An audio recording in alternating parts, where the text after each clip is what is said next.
വീട്ടിൽ വെറുതെ ചായയും കുടിച്ചിരിക്കുമ്പോഴാണ് എനിക്കൊരു കാര്യം ഓർമ്മ എന്തുകൊണ്ട് നമ്മുടെ കാസർഗോഡുകാരെ അപ്പോൾ നിങ്ങൾക്ക് കാണിച്ചു. ഇതിന് മുമ്പത്തെ ചെറിയ പെരുന്നാൾക്ക് ചെറുതായിട്ടൊന്ന് വിവരിച്ച് തന്നിട്ടുണ്ടായിരുന്നു. അപ്പോൾ ഇന്ന് അതിൻ്റെ ഒരു കൂടുതൽ വിശദീകരണമായിട്ട് വന്നതാണ്. കടലപ്പം, മീഡിയപ്പം, പൊരിയുണ്ട, വാട്ടുവത്തല്, അച്ചപ്പം, പൊറോട്ട, പിന്നെ അട, ഇത്രയൊക്കെയാണ്. മുഖത്ത് എക്സൈറ്റ്മെന്റ് കണ്ടോ? ആദ്യം തന്നെ ഞാനെടുത്തത് എനിക്ക് ഏറ്റവും ഇഷ്ടപ്പെട്ട അപ്പമായ വീഡിയപ്പമാണ്. പുക വരുന്ന വീഡിയപ്പം ഒന്നും അല്ല. എന്തുകൊണ്ടാണ് ഈ പേര് കിട്ടിയതെന്ന് എനിക്കറിയാം. ഇതുപോലെ റോള് പോലെ ഇരിക്കുന്നതുകൊണ്ടാണ് വന്നതെന്നാണ് എൻ്റെ ഒരു നിഗമനം. ഇതുപോലെ ക്രിസ്പിയോട് കഴിക്കാൻ ഭയങ്കര ടേസ്റ്റാണ്. അതുകൊണ്ടാണ് എനിക്ക് ഏറ്റവും ഇഷ്ടപ്പെട്ടത്. അകത്തതായി ഇതുപോലെ സ്വിസ് റോൾ പോലെ ഉണ്ടാവും. ഇതിലേതെങ്കിലും നിങ്ങൾ കഴിച്ചിട്ടുണ്ടെങ്കിൽ ഒന്ന് ലൈക്ക് ചെയ്യണേ. പിന്നെ നമ്മൾ നെക്സ്റ്റ് ആയിട്ട് നമ്മൾ കഴിക്കാൻ പോകുന്നത് എന്താണ്? അതെ, യെസ്, പൊരിയുണ്ട്. ആ പേര് വരാനും കാര്യമുണ്ട്. എന്താണെന്ന് വെച്ചാൽ ഇത് പൊരി പൊട്ടിച്ച് അതിലേക്ക് ഇട്ടിട്ടുള്ളതാണ്.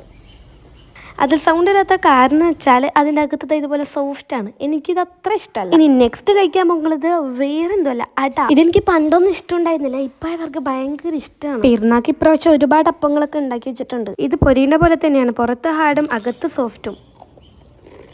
എൻ്റെ എക്സ്പ്രഷൻ കണ്ടാൽ തന്നെ റെഡി. എനിക്ക് അത്രയ്ക്ക് ഇഷ്ടമാണ് ഈ പാട്ട. കണ്ട അകത്ത് ഭയങ്കര സോഫ്റ്റ്. അടയ്ക്ക് ഞാൻ ചായയും കുടിക്കുന്നുണ്ട്. നെക്സ്റ്റ് നിങ്ങൾ കഴിക്കാൻ പോകുന്നത് പൊറോട്ട. ഈ പേര് വരാനുള്ള കാരണം എനിക്ക് തോന്നുന്നത് ഇത് പൊറോട്ട പോലെയാണ് ഇരിക്കുന്നത്. ഇത് പൊറോട്ടന്റെ ഷേപ്പിലാക്കിയ ശേഷം ഒന്ന് വറുത്തെടുക്കുന്നുണ്ട്. അതിനുശേഷം അതിലേക്ക് പഞ്ചാര പൊടിച്ചതില്ലേ അത് അടിത്തിട്ടാണ് ഈ ഒരു സംഭവം ആക്കുന്നത്. ഇതെല്ലാം നോക്കിക്കൊണ്ട് എൻ്റെ അടുത്ത് അനിയനുണ്ടായി. പിന്നെ എനിക്ക് പൊറോട്ട ഭയങ്കര ഇഷ്ടമാണ്. നെക്സ്റ്റ് ഞാൻ കാണിക്കുന്നുള്ളത് ഞാൻ മുമ്പ് കാണിച്ചിരുന്ന വാട്ടപ്പത്തൽ തന്നെയാണ്.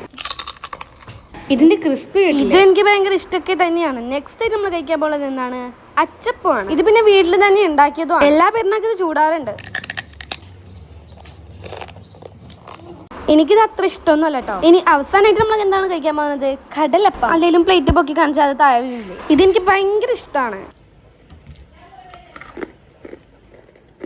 എല്ലാം പരിചയപ്പെടുത്തി തന്നിട്ടുണ്ട്. ഇനി ഏതെങ്കിലും ഒന്നിന്റെ റെസിപ്പി വേണമെങ്കിൽ കമന്റ് ചെയ്താൽ മതി. വീഡിയോ ഇഷ്ടപ്പെട്ടാൽ ലൈക്ക്, ഷെയർ, സബ്സ്ക്രൈബ്. അപ്പോൾ ബൈ.